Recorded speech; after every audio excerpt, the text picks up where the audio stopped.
Ma femme a dit pour la 1000e fois, mon ex ne me décevrait jamais comme ça. J'ai fini par craquer.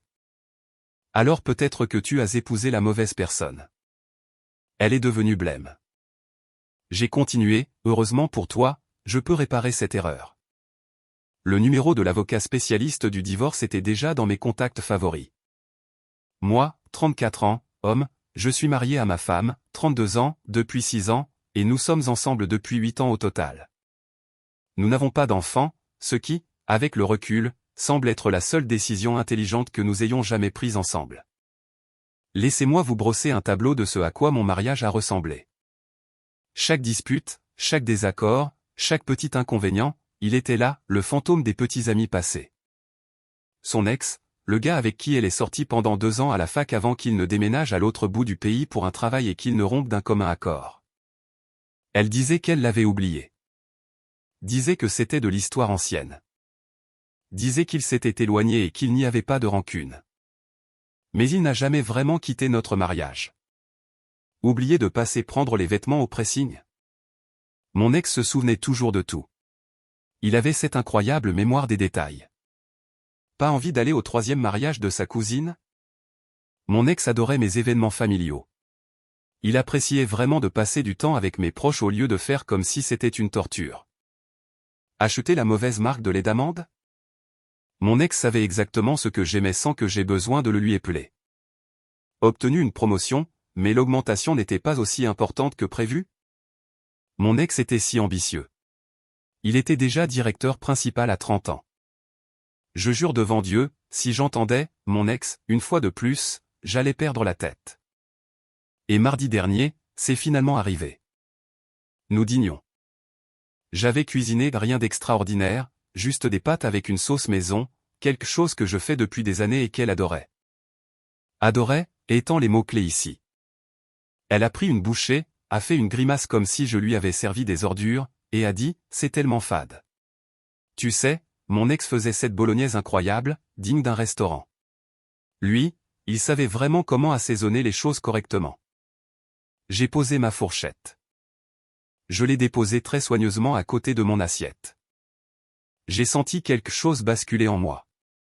Mon ex ne me décevrait jamais comme ça, a-t-elle continué, sans même me regarder, faisant simplement défiler son téléphone tout en critiquant le repas que j'avais passé 1 heure à préparer. Quelque chose en moi s'est simplement brisé silencieusement, nettement, comme un os qui a subi trop de contraintes et qui finit par céder. Alors peut-être que tu as épousé la mauvaise personne, ai-je dit. Sa tête s'est relevée d'un coup. Qu'est-ce que tu viens de dire? Tu m'as entendu. S'il était si parfait, s'il ne t'a jamais déçu, s'il se souvenait de tout, aimait ta famille, assaisonnait les choses correctement et était si ambitieux, alors peut-être que tu aurais dû l'épouser lui au lieu de moi. Elle est devenue blême genre, vraiment blême, la couleur quittant son visage, blême.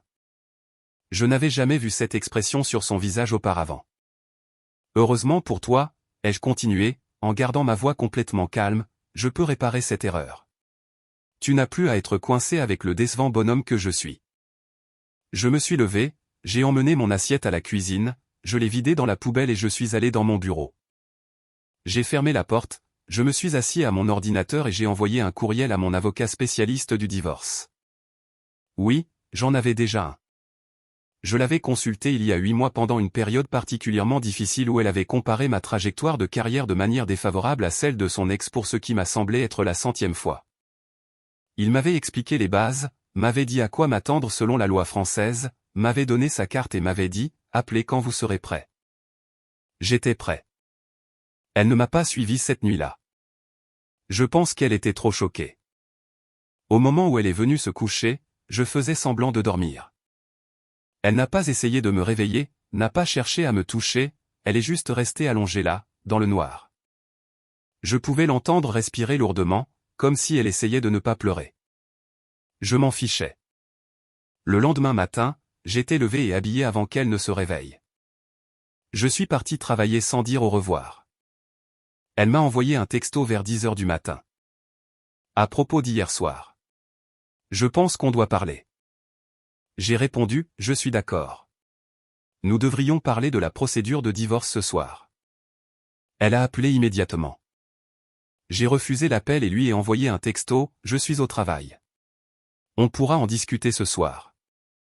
Elle a envoyé environ 15 textos à la suite.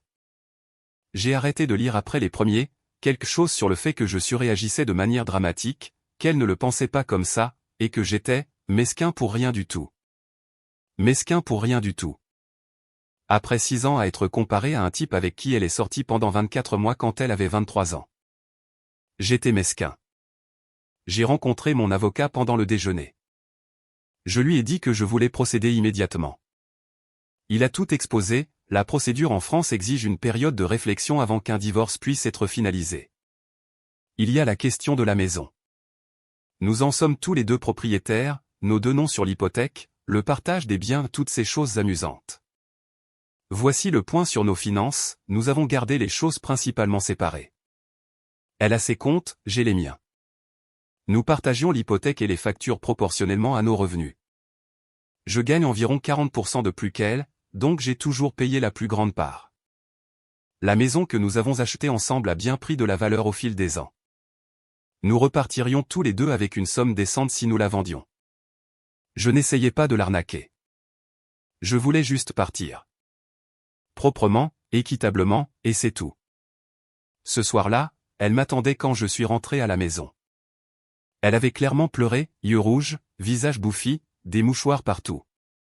Mais elle avait ce regard sur son visage, celui qui disait qu'elle avait répété exactement ce qu'elle allait dire. « Je suis désolé », a-t-elle commencé. « Je sais que je te compare à lui parfois. » Parfois. D'accord, peut-être plus que parfois. Mais ça ne veut rien dire. C'est juste pour me défouler. Tout le monde se plaint de son conjoint. Tout le monde le fait. Non, ai-je dit, tout le monde ne le fait pas. Je ne t'ai jamais, pas une seule fois, comparé à l'une de mes ex. Pas une fois en 8 ans. Tu sais pourquoi? Parce que je t'ai choisi. Je t'ai épousé. Quand tu choisis quelqu'un, tu arrêtes de le mesurer à l'aune du passé. Elle s'est remise à pleurer. Alors c'est tout? Une dispute et tu veux divorcer? Ce n'est pas une dispute. Ce sont 6 années à m'entendre dire que je ne suis pas assez bien. 6 ans à être comparé à un souvenir parfait que tu as d'un gars qui, laisse-moi te le rappeler, t'a quitté. Il a déménagé à l'autre bout du pays et ne t'a pas demandé de venir. Et chaque fois que j'évoque à quel point les comparaisons me blessent, tu me dis que je suis sensible, que je devrais savoir que tu ne le penses pas, que je suis juste peu sûr de moi et que je dois m'en remettre. Elle a ouvert la bouche pour répondre. Dis-moi que je suis peu sûr de moi maintenant, ai-je dit. Vas-y et dis-moi une fois de plus que c'est mon problème. Elle n'a rien dit. J'ai déjà contacté mon avocat, ai-je dit. On peut faire ça à l'amiable ou par la manière forte. Coopère, et nous repartirons tous les deux avec quelque chose. Batte-toi, et nous repartirons tous les deux avec moins. À toi de choisir. Première mise à jour, 5 jours plus tard. Alors, les choses ont dégénéré. Bien sûr qu'elles ont dégénéré. C'est le web, les choses dégénèrent toujours. Après notre conversation, ma femme est passée en mode gestion de crise. Mais pas le genre de gestion de crise, je dois m'améliorer et regagner la confiance. Plutôt le genre, je dois le faire changer d'avis et lui faire voir qu'il a tort. D'abord, elle a appelé sa mère. En moins de 2 heures, ma belle-mère était chez nous. Elle est entrée comme si elle était chez elle, ce qui, pour être honnête, est un peu la façon dont elle agit pour tout ce qui concerne la vie de sa fille. Ça a toujours été comme ça. Qu'est-ce que j'entends dire sur le fait que tu abandonnes ma fille, furent les premiers mots qui sortirent de sa bouche. Pas de bonjour. Pas de vérification du contexte. Juste une accusation. Je n'abandonne personne. Nous allons divorcer. C'est une décision qui nous affecte tous les deux. Ce n'est pas une décision, a crié ma femme de derrière sa mère. Je n'ai jamais accepté ça. Ça arrivera que tu sois d'accord ou non, ai-je dit. C'est comme ça que fonctionne le divorce. Une des parties peut déposer la demande. Je dépose la demande. Ma belle-mère s'en est prise à moi. À quel point j'étais ingrat pour tout ce que sa fille m'avait donné. Comment sa fille avait sacrifié les plus belles années de sa vie pour ce mariage. Comment j'allais le regretter quand je serais vieux et seul et que je réaliserais ce que j'avais jeté. Les classiques. Je l'ai laissé parler, sans l'interrompre, sans me défendre, j'ai juste attendu. Quand elle a eu fini, j'ai dit, « Avez-vous terminé ?» Parce que j'ai des courriels professionnels à rattraper. Elle m'a regardé comme si une deuxième tête m'avait poussé. Je ne pense pas que quelqu'un ait jamais simplement refusé d'entrer dans son jeu auparavant. C'est le genre de personne qui se nourrit de conflits, qui cherche à provoquer des réactions chez les gens, et je ne lui donnais rien. « Tu fais une énorme erreur », a-t-elle dit. Absolument énorme. Notez. Vous pouvez partir maintenant. Elle n'est pas partie. Elle est restée 3 heures de plus, à pleurer avec ma femme dans le salon pendant que je travaillais dans mon bureau, la porte fermée. Finalement, elles sont parties ensemble, ma femme allant rester chez ses parents, jusqu'à ce que je retrouve la raison. Ça m'allait très bien. La maison était paisible pour la première fois depuis des années. Je me suis préparé à dîner, je l'ai assaisonné exactement comme je le voulais, et je n'ai entendu aucune plainte. Mais ce n'était que le début. Au cours des jours suivants, j'ai commencé à recevoir des messages de personnes à qui je n'avais pas parlé depuis des mois, des amis à elle, quelques amis communs, et même quelques-uns de mes propres parents qui sont proches de sa famille par la paroisse ou autre. L'histoire qu'elle racontait ? Que je faisais une dépression nerveuse, que j'avais craqué sans crier gare, qu'elle était la victime de mon abandon soudain et cruel après des années en tant qu'épouse dévouée. Pas une seule mention des années de comparaison, pas un mot sur l'histoire de l'ex. Selon sa version des faits, nous avions un mariage parfait et je me suis juste réveillé un jour en décidant de tout détruire sans raison. Une de ses amies m'a même envoyé un message disant « Je n'arrive pas à croire que tu lui fasses ça. Elle a toujours dit que tu étais l'amour de sa vie. » J'ai fait une capture d'écran et je l'ai renvoyée avec « C'est drôle. » Elle a passé 6 ans à me dire que son ex était meilleur que moi en tout. Peut-être que tu devrais lui poser des questions à ce sujet avant de décider qui est la victime ici. L'ami n'a pas répondu. Puis est venu le vrai coup bas. Le 4e jour de son séjour chez ses parents, j'ai reçu un appel de notre organisme de crédit. Apparemment, quelqu'un avait appelé à plusieurs reprises pour se renseigner sur les options pour la maison, en particulier si une partie pouvait refinancer ou reprendre le prêt sans le consentement de l'autre s'il y avait des inquiétudes quant à la stabilité du mariage. Devinez qui était ce quelqu'un ? Ma femme essayait déjà de trouver comment récupérer la maison. Avant même que nous ayons parlé à nos avocats ensemble, avant que des papiers ne soient déposés, avant toute négociation réelle. J'ai appelé mon avocat immédiatement. Il a dit que c'était une manœuvre courante, une partie essaie d'établir la propriété ou des droits avant les procédures officielles.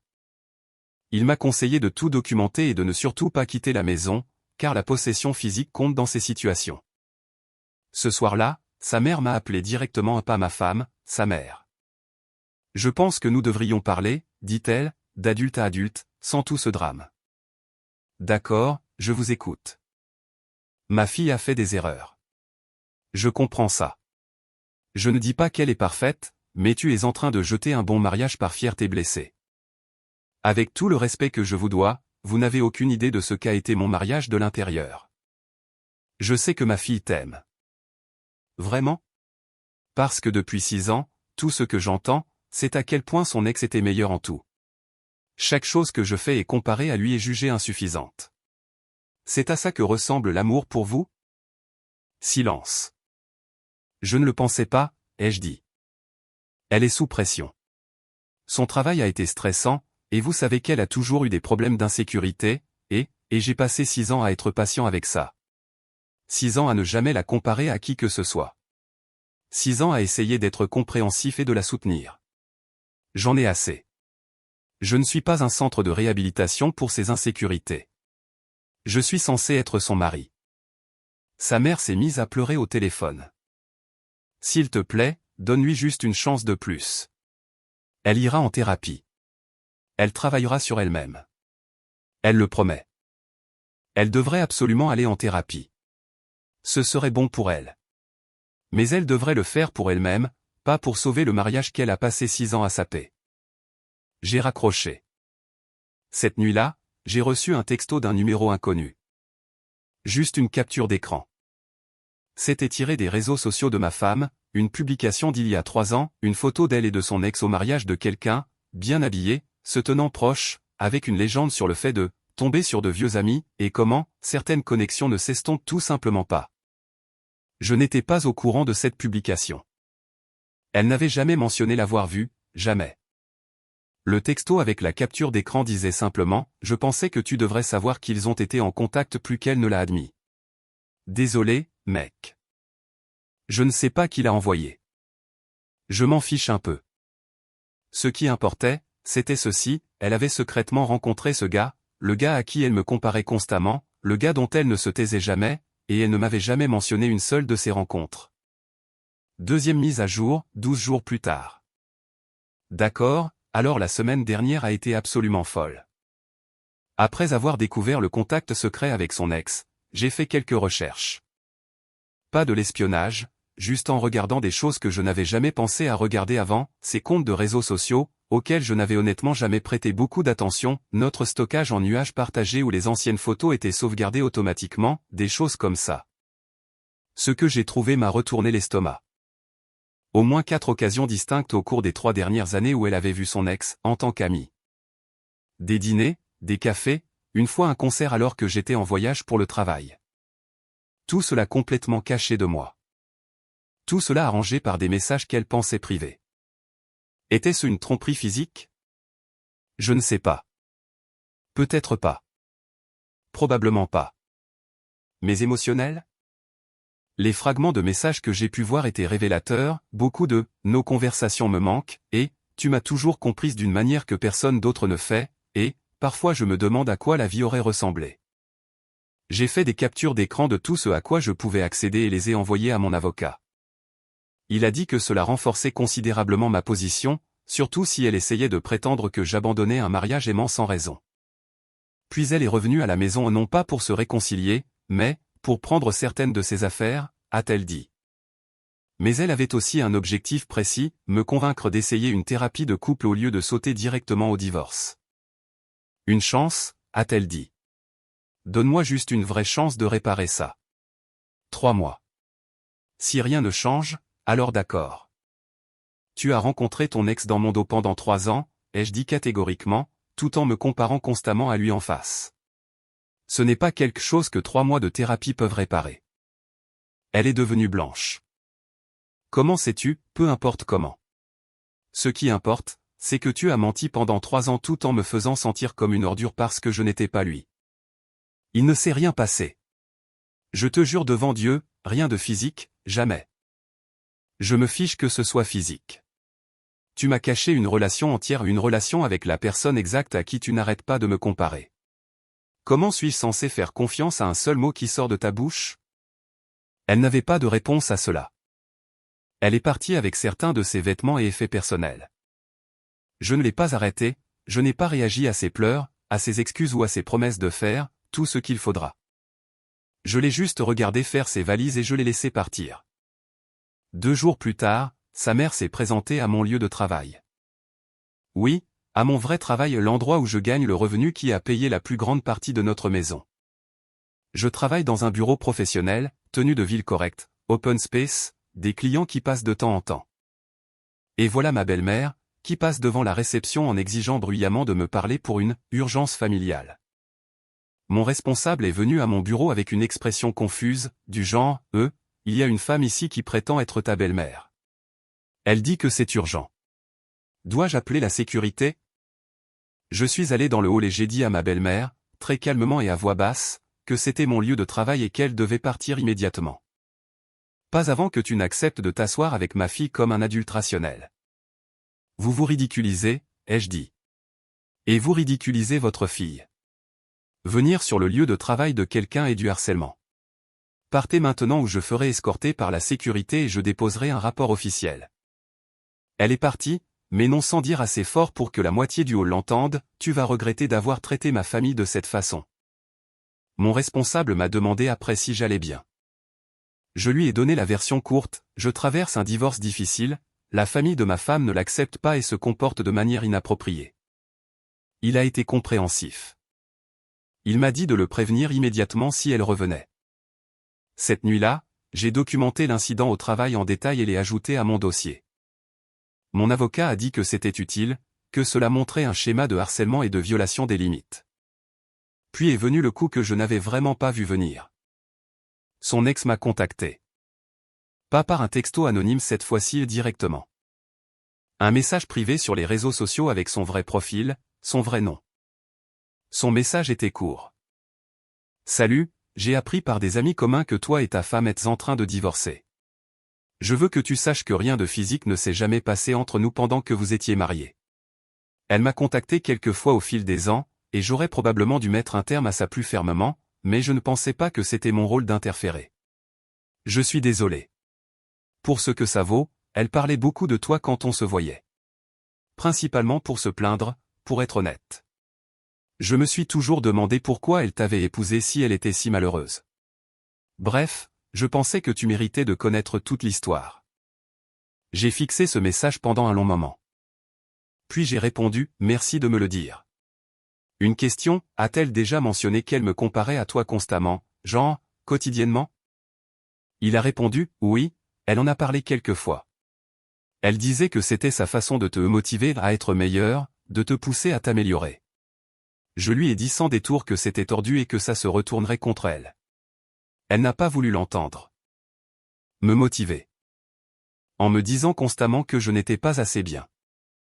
En brandissant son petit ami de la fac comme l'étalon or que je ne pourrais jamais atteindre. J'ai fait une capture d'écran de toute cette conversation, je l'ai envoyée à mon avocat, et puis j'ai fait quelque chose de mesquin. Je l'admets volontiers. J'ai transféré cette capture d'écran à ma femme. Sans commentaire, sans explication, juste la capture d'écran de son propre ex qualifiant son comportement de « tordu ». Elle m'a appelé 16 fois cette nuit-là. Je n'ai pas répondu une seule fois. Son dernier message vocal n'était qu'elle, en sanglots, disant « Il n'avait pas le droit de te parler, et, tu essaies délibérément de monter tout le monde contre moi, et, c'est tellement injuste. » Le lendemain, j'ai officiellement déposé la demande de divorce.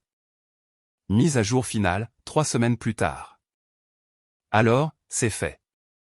Enfin, presque fait. Le divorce est officiellement en cours.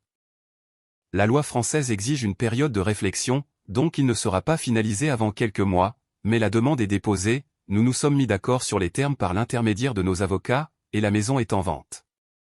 Voici comment le partage des biens s'est déroulé, pour ceux qui sont curieux de la réalité pratique. La maison est vendue, et nous partageons la valeur nette 50-50. C'est juste. Nous avons tous les deux contribué, même si ma contribution était plus importante. Je ne vais pas me battre pour 10% quand tout ce que je veux, c'est que ce soit terminé. Nous gardons chacun nos propres comptes de retraite, nos propres épargnes, nos propres véhicules. Une rupture nette, pas de pension alimentaire dans un sens ou dans l'autre. Nous avons tous les deux des carrières. Je repars plus léger que je ne suis arrivé, financièrement parlant. Les frais de justice ont considérablement amputé les choses. Le marché immobilier n'est pas extraordinaire en ce moment, donc nous obtiendrons probablement moins que ce que nous espérons pour la maison. C'est la réalité du divorce. Tout le monde y perd quelque chose. Mais voici ce que j'ai gagné, ma santé mentale, mon amour-propre, ma paix. Maintenant, la partie satisfaisante, parce que je sais que c'est ce que vous lisez vraiment. Les retombées pour ma future ex-femme ont été significatives. Premièrement, son groupe d'amis. Vous vous souvenez comment elle racontait à tout le monde que j'avais fait une dépression nerveuse et que je l'abandonnais cruellement? Eh bien, les captures d'écran que j'ai mentionnées, celles montrant ses rencontres secrètes avec son ex et les messages où il confirmait que son comportement était tordu, ont tendance à circuler dans les cercles sociaux. Je ne les ai pas publiées, je n'essaie pas de la détruire publiquement. Mais quand ses amis m'ont contacté directement pour me traiter de monstre, j'ai répondu avec du contexte. Juste des faits. Voici ce qui s'est réellement passé pendant 6 ans. Voici la documentation. Tirez vos propres conclusions. La plupart d'entre eux ont cessé de me contacter après avoir vu les preuves. Quelques-uns se sont même excusés d'avoir supposé le pire de moi. L'un d'eux a dit, « J'ai toujours trouvé bizarre à quel point elle parlait de son ex de manière obsessionnelle. Maintenant, je comprends pourquoi tu es parti. » Deuxièmement, sa mère. La femme qui s'est présentée à mon lieu de travail et a fait une scène. Il s'avère que ce petit coup est revenu aux oreilles du père de ma femme, avec qui je me suis toujours bien entendu. Il n'a pas été content que sa femme me harcèle à mon travail. Il y a apparemment eu une grosse dispute familiale sur les limites, le comportement inapproprié et le fait de faire passer la famille pour folle. Il m'a en fait envoyé un bref texto d'excuses. Juste, je suis désolé pour le comportement de ma femme à ton lieu de travail. C'était mal, et j'ai réglé la situation. Il a également mentionné que sa fille avait finalement été forcée d'admettre à la famille les rencontres secrètes avec son ex. Ces mots, elle a besoin de grandir un peu. Je te souhaite le meilleur pour la suite. Inattendu, mais sincèrement apprécié. Troisièmement, et c'est la partie qui m'apporte une certaine satisfaction sinistre, l'ex. Vous vous souvenez comment ma femme a passé 6 ans à me comparer à ce type parfait, sans défaut, incroyable? Le gars qui ne l'a jamais déçu, qui faisait de la nourriture digne d'un restaurant, se souvenait de tout, et était si ambitieux et réussi. Il s'avère que, une fois que la rumeur a circulé qu'elle divorçait et qu'elle l'avait rencontré en secret, sa petite amie l'a découvert. La petite amie avec qui il était depuis 4 ans. La petite amie qu'il prévoyait apparemment de demander en mariage bientôt. Elle l'a largué. Et ma femme, fraîchement engagée dans une procédure de divorce, a apparemment pensé que c'était son occasion en or, sa chance, l'univers s'alignant enfin pour lui donner ce qu'elle avait toujours vraiment voulu, une seconde chance avec son ex parfait. Elle l'a contacté, a tenté sa chance, a dit quelque chose du genre « Maintenant que nous sommes tous les deux célibataires, nous pouvons enfin être ensemble comme nous étions censés l'être. » Il l'a rejeté. Complètement. Finalement. Définitivement. Selon ce qui m'est revenu par des connaissances communes, il lui a dit qu'il était passé à autre chose depuis des années, qu'elle vivait dans une version fantasmée de leur passé qui n'a jamais vraiment existé, qu'il n'a jamais sérieusement envisagé de se remettre avec elle, qu'il n'est resté en contact occasionnel que parce qu'il avait un peu pitié d'elle, et que, franchement, son comportement envers moi tout au long de notre mariage lui avait montré un côté de sa personnalité qu'il trouvait véritablement laid. Elle a passé 6 ans à me dire que ce gars était parfait, à le brandir au-dessus de ma tête constamment comme un trophée que je ne pourrais jamais gagner, me faisant sentir comme un lot de consolation qu'elle avait accepté à contre-cœur parce qu'elle ne pouvait pas avoir ce qu'elle voulait vraiment. Et quand elle a enfin eu sa chance, lui non plus ne voulait pas d'elle. Je ne vais pas mentir. Quand j'ai entendu ça, j'ai ri. J'ai vraiment ri aux éclats, seul dans mon appartement. Non pas parce que je suis content qu'elle souffre, je ne lui souhaite pas de malheur, mais l'ironie est tout simplement trop parfaite. Elle a détruit notre mariage en poursuivant un fantasme, et le fantasme l'a regardé et a dit « Non, merci. Quant à moi maintenant, je vais bien. Vraiment et sincèrement bien. L'appartement que je loue pendant que la vente de la maison se finalise est petit, mais il est entièrement à moi. Personne ne critique ma cuisine. Personne ne me compare à qui que ce soit. Je me couche sans cette boule dans l'estomac, me demandant en quoi je serai jugé insuffisant demain. J'ai commencé à voir un thérapeute. Non pas parce que je m'effondre, mais parce que 6 ans à s'entendre constamment dire qu'on n'est pas assez bien, ça fait quelque chose à une personne. Même quand on sait intellectuellement que ce n'est pas vrai, ça s'insinue en vous. Il m'aide à démêler tout ça. Mes amis ont été solides tout au long de cette épreuve. Les vrais, en tout cas ceux qui me connaissent vraiment en tant que personne, pas seulement la version de moi que mon ex présentait. Ma sœur m'a dit la semaine dernière qu'elle était fière de moi. Elle a dit qu'elle s'était inquiétée pour moi pendant des années, qu'elle m'avait vu devenir plus silencieux et plus renfermé, et qu'elle ne savait pas comment aborder le sujet. Elle est soulagée que je me sois enfin défendu. Certaines nuits sont encore difficiles. Je mentirais si je disais le contraire. 6 ans, c'est une durée considérable. Il y a eu de très bons moments enfouis là-dedans, quelque part, dans les premières années, avant que les comparaisons ne deviennent un bruit de fond constant, avant que je ne devienne juste une série de déceptions pour elle. Mais surtout, je ressens un soulagement, comme si j'avais retenu ma respiration sous l'eau pendant 6 ans et que je remontais enfin à la surface. À quiconque lit ceci dans une situation similaire à être constamment comparé, constamment critiqué, constamment fait pour se sentir insuffisant, vous n'êtes pas obligé de rester. Vous n'êtes pas obligé d'être le défouloir émotionnel de quelqu'un simplement parce que vous avez fait des vœux. Parfois, la chose la plus saine que vous puissiez faire est de partir.